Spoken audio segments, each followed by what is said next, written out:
ministro das Relações Exteriores da Rússia, o Sergei Lavrov, ele disse numa entrevista que o Brasil não vai dançar ao som dos Estados Unidos, numa referência às sanções do governo americano. Ele afirmou que há jogadores que nunca concordarão com a existência de uma aldeia global sob a liderança de um xerife da América. E citou, além do Brasil, China, Índia e México. E a gente está acompanhando, inclusive, o discurso que, de certa maneira, pode se colocar ali como neutro do presidente Bolsonaro. A Rússia, eu não sei nem como é que a senhora até define, se é neutro ou uma espécie de apoio, porque aquela ida dele à Rússia foi complicada. Não é o que as autoridades diplomáticas brasileiras atuam, no entanto, há também já uma retirada ali do Brasil de uma acusação à Rússia e tudo mais. Queria que a senhora analisasse para a gente essa fala dizendo que o Brasil não vai dançar a dança dos americanos, professora. É uma frase que compromete muito o Brasil, Fabiola, e que certamente vai gerar a nossa diplomacia uma necessidade de resposta. Imaginem vocês o quanto isso não deve ter incomodado aliados tradicionais do Brasil, como é o caso dos Estados Unidos e mesmo dos parceiros europeus.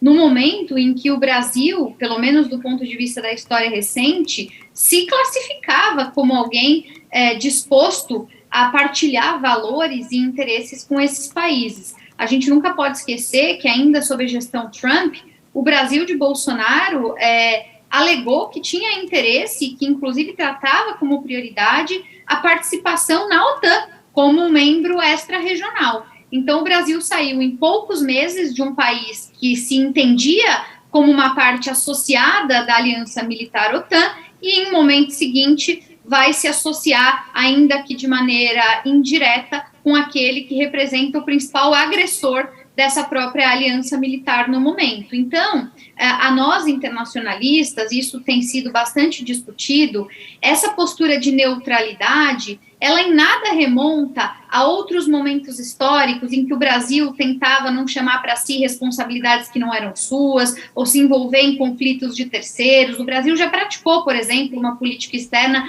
conhecida como o pragmatismo equidistante, né? Tentar manter a distância entre aqueles que estão em disputa e tal. Não tem nada a ver com o que foi praticado em outros momentos. Essa dita política de neutralidade é uma forma tácita de provocar os americanos, talvez mais do que apoiar os russos, e isso está inserido num contexto de eleições, de política doméstica do Brasil e, claro, de uma tentativa de responder ao que o Brasil entende uma política que pretere o Brasil no contexto Biden. Então, nós estamos vendo aí uma triangulação muito interessada dos atores. A Rússia interessa colocar o Brasil como um aliado. Ao Brasil interessa, ao não demonstrar a sua posição real, de alguma forma estabelecer um contraponto, uma antagonização aos Estados Unidos, mostrar uma resistência. E no final do dia, nada é sobre, de fato, a guerra ou nada é sobre a Ucrânia, Fabiola.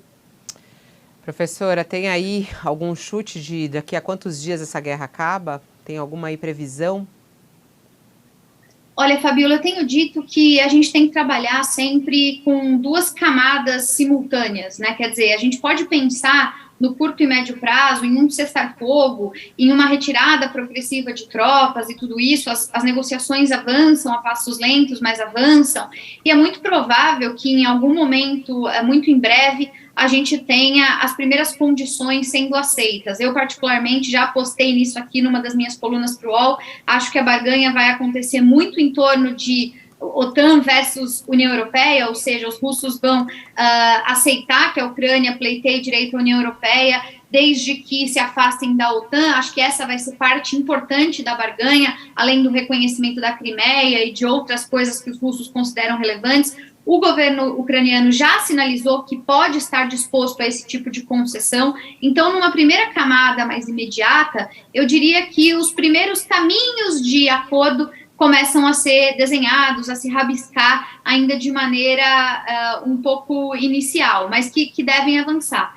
Agora, isso não significa, infelizmente, Fabiola, que nós estamos diante do fim desse conflito, porque os problemas que estão por trás de tudo isso eles são problemas estruturais, eles têm a ver com transição hegemônica, eles têm a ver com ressentimentos históricos. No final do dia, é uma disputa entre Rússia e Estados Unidos, que vai triangular na China, que é um país importante para esse século.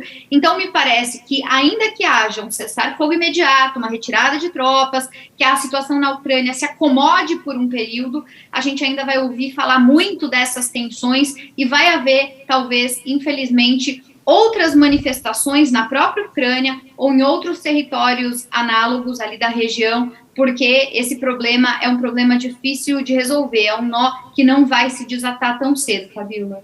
Que pena, né? Muito obrigada, professora, pela sua análise. Bom final de semana, bom trabalho. Eu que agradeço, já fica o convite. Hoje vou publicar aqui, vou dar um spoiler para vocês, uma coluna falando sobre a situação da China nessa conversa toda. Lembrando que hoje Biden e Xi Jinping, né, têm se falado sobre o tema, então fica o convite para todo mundo acompanhar. Ah, mas eu já queria antecipar, então, já coloca aqui pra gente, nesse spoiler, o que eles falaram e qual é a importância disso, professora. Olha, Fabiola, os Estados Unidos estão muito preocupados com a posição da China, porque a posição, como a gente já falou outras vezes, é hesitante, né? A China tem evitado condenar a Rússia, tem buscado se abster em votos na ONU, já fez críticas ácidas às sanções do Ocidente, então Joe Biden vai, digamos aí, nesse diálogo com a China, tentar administrar um pouco a possibilidade de ganho, de perdas colaterais, né? Mas a boa notícia, para quem está preocupado com a guerra em si, é que os indícios são de que a China não tem interesse de chamar para si esse conflito. Tem vários indícios de que o governo chinês já se incomoda com a duração da guerra, talvez não imaginasse que ela fosse tão longe assim, e que, por questões domésticas, de controle da pandemia, de necessidade de ajustes econômicos, esse ano é um ano que vai acontecer o 20º Congresso do Partido Comunista, então o futuro do Xi Jinping está sobre a mesa, tudo isso desfavorece uma escalada maior do ponto de vista chinês. Os chineses prezam muito pela estabilidade regional, eles têm muita preocupação com a forma pela qual eles são vistos do ponto de vista internacional, então eu apostaria nesse momento que, apesar da fala dura, das partes quererem deixar claro que elas tomarão a sua posição independente do que pense o outro lado, então o Biden vai insistir com o Xi Jinping vai responder à altura, eles vão fazer todo esse discurso, me parece que não há sinais de que a China esteja disposta a patrocinar o conflito russo, Fabiola.